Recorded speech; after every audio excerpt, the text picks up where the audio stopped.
오늘의 큐티 말씀은 잠언 6장 1절부터 19절입니다. 제목, 게으름에 대한 교훈.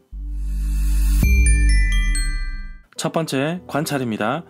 앞뒤 문맥 살펴보기.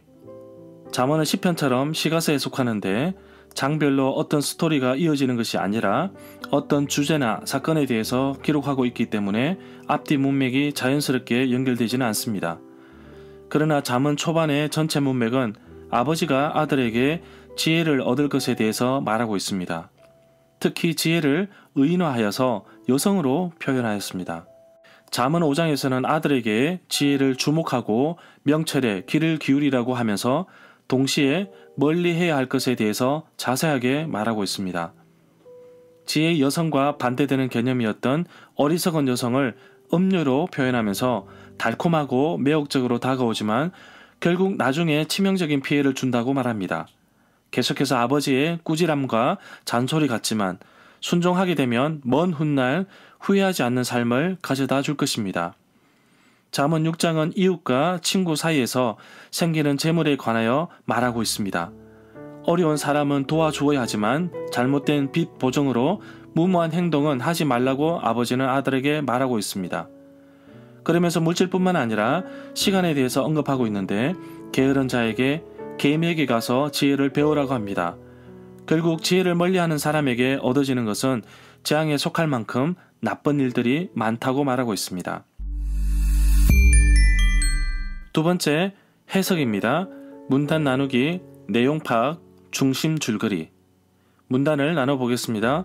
1절부터 5절은 물질에 대한 올바른 판단, 6절부터 11절은 게으른 자여 개미에게 가서 지혜를 배우라. 12절부터 19절은 지혜를 멀리하면 얻게 되는 것들. 내용 파악입니다. 1절에서 타인은 일반적으로 아는 사람 또는 사업상의 동반자를 의미하는 것으로 봅니다. 가까운 친구나 친족을 의미하는 것은 아닙니다. 성경에서는 궁핍한 자에게 관대히 베풀 것을 명하십니다. 가난한 자에게 이자를 받는 것을 금지하고 있습니다. 또한 율법은 채권자의 담보물 확보에 대해서 어느 정도 허용하고 있습니다. 그러나 잠언에서는 보증 서는 것에 대해서는 일관되게 경고하고 있습니다. 저자는 보증의 부탁을 무서운 덫으로 여기면서 인정에 끌려 흔들릴 것이 아니라 단호하게 거절할 것을 권하고 있습니다. 잠언 6장 1절부터 19절에서는 네 가지를 경고하고 있는데 1절부터 5절이 첫 번째 단락입니다.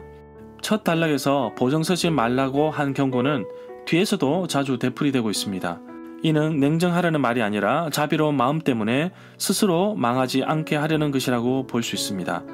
6절부터 11절에서는 게으르지 말라는 것이 두 번째 경고입니다. 이것도 뒤에서 되풀이되고 있습니다. 개미는 스스로 계획을 세워 활동하는 경우에 보기로 쓰이고 있습니다. 여기서 비교하려는 관점은 관찰자의 눈에 띄는 개미는 부지런함입니다. 그래서 개미는 태평스럽게 발장을 끼고 바라보고만 있다가 곧바로 엄청난 공경에 빠지는 게으름뱅이들에게 대한 경고의 본보기가 되는 것입니다. 동서고금을 막론하고 개미를 부지런한 곤충으로 여기고 있는데 준비성이 있는 곤충으로 묘사되고 있습니다.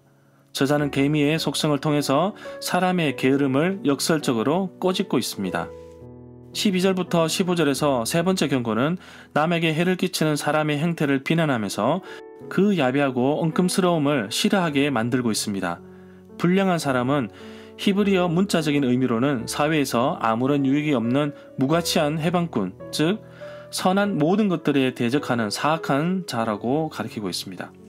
16절부터 19절에서 네 번째 경고는 이른바 숫자 잠언의 형식을 띠고 있습니다. 잠언 30장 16절에 보면 지혜론에서 쓰이는 여러가지 문학 형식 가운데 숫자 잠언은 특별한 형식입니다. 첫머리에 숫자 하나를 말하고 뒤이어 그보다 하나 더 높은 숫자를 말한 다음 삶에서 관찰하고 경험한 것을 그에 상응하는 수만큼 열거합니다. 사람들은 신비에 가득 찬 여러가지 자연현상을 분류합니다. 같은 것끼리 모음으로써 이 현상들의 수수께끼 같은 성격을 없애려고 하고 있습니다. 16절에서는 아주 서로 다른 네 가지를 한데 모아두었는데 이는 그 모두가 만족할 줄 모르는 자들이라는 점을 알았기 때문으로 보고 있습니다. 핵심 내용과 중심 줄거리는 네이버 블로그에 올려져 있습니다.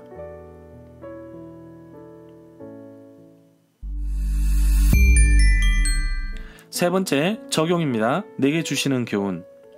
게으름은 신앙의 최대의 적이라는 말이 있습니다. 하나님의 자녀답게 지켜야 할 것과 잘 사용해야 할 것에 대해서 말하고 있습니다. 특히 물질과 시간에 대해서 언급하고 있는데 하나님께서 나에게 주신 물질과 시간을 허비하지 않고 있는지 살펴보아야겠습니다. 특히 표시가 잘 나지 않는 시간을 함부로 낭비하고 있지 않는지 살펴보기를 원합니다. 하나님께서 나에게 주신 재능, 은사, 물질, 시간, 건강을 함부로 쓰지 않고 영혼을 구원하는 일에 들여지는 기쁨을 누리기를 원합니다. 지혜로운 사람이 멀리 해야 될 것에 대해서 말하고 있습니다. 정말 조심해야 될 눈짓, 손짓에 대해서 경고하고 있습니다. 그러나 무엇보다 마음이 삐뚤어지지 않도록 자신과의 싸움에서 이겨야 할 것입니다.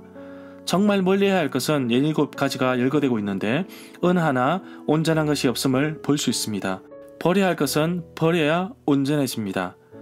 내가 하나님 앞에서 온전히 서기 위해 세상의 것을 버리고 하나님께서 공급해 주시는 새 힘과 강건함으로 오늘 하루도 승리하며 사는 하루가 되기를 간절히 소망합니다.